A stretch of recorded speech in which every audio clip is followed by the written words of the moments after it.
ఇప్పుడు హింట్ ఇచ్చావు కదా, ఇక నీ ఊహా సుందరి మన ఇంటి ముందుకు వచ్చేస్తుంది. ఎలా? మన శివంగా ఉంది కదా, అదే బ్రో జానకి. తన సాయం తీసుకున్నావు అనుకో, అదే జరిగిపోతుంది. ఆ పొగరబోతు సాయం ఏం అవసరం లేదు బ్రో. బాగా ఆలోచించుకో, వసుదేవుడు అంతటి వాడే గాడిద కాళ్ళు పట్టుకున్నాడు. అంటే ఇప్పుడు నువ్వు జానకిని గాడిద అంటున్నావా? Okay okay.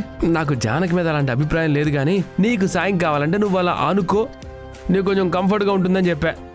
సర్లే, బానే ఉంది. కానీ తనకు ఆ అమ్మాయి ఎలా తెలుస్తుంది?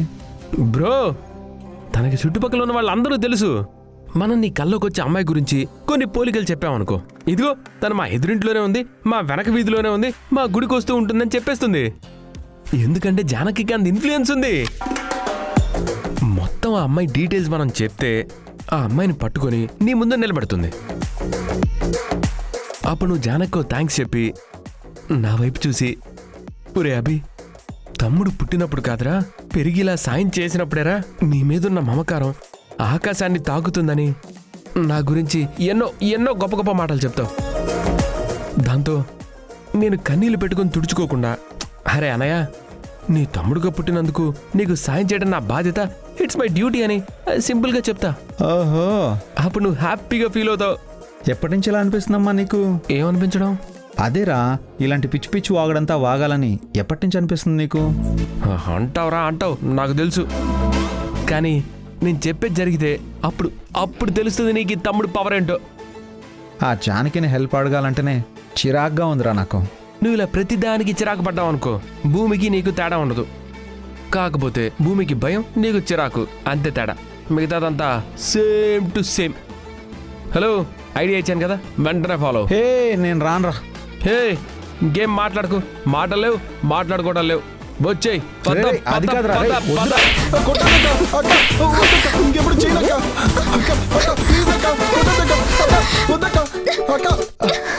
ఆపండి అక్క.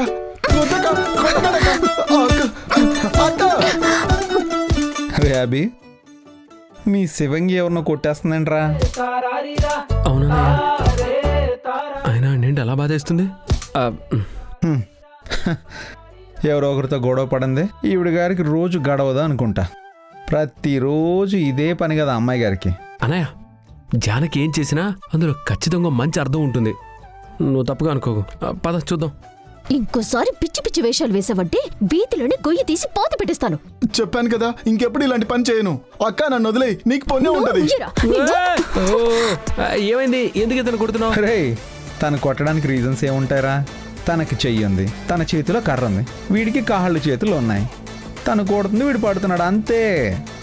హలో, ఏ కారణం లేకుండా కొట్టడానికి నాకు వినిపించి అనుకుంటున్నావా? నేనైతే ఇప్పటివరకు అలానే అనుకున్నాను. ఏయ్, ఏంటి?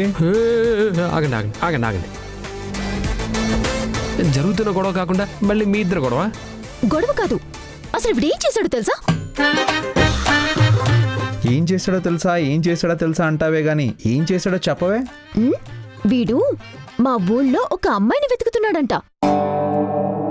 తను తెల్లగా చామంచాయగా ఉంటుందంట, మెల్లో వెండి గొలుసు వేసుకొని ఉంటుందంట. అంతేకాకుండా మెడ శంఖంలా ఉంటుందంట, నడుము నాజుగ్గా ఉంటుందంట. ఇలాంటి పోలికలు చెప్తున్నాడు. పైగా నీకు ఊళ్ళో అందరూ తెలుసు కదా, నాకు తనెవరో చూపించమని నన్నే అడుగుతున్నాడు. అందులో తప్పే ఉంది? తనెవరో నీకు తెలుసు కాబట్టి అడుగుంటాడు. బుద్ధుందా లేదా?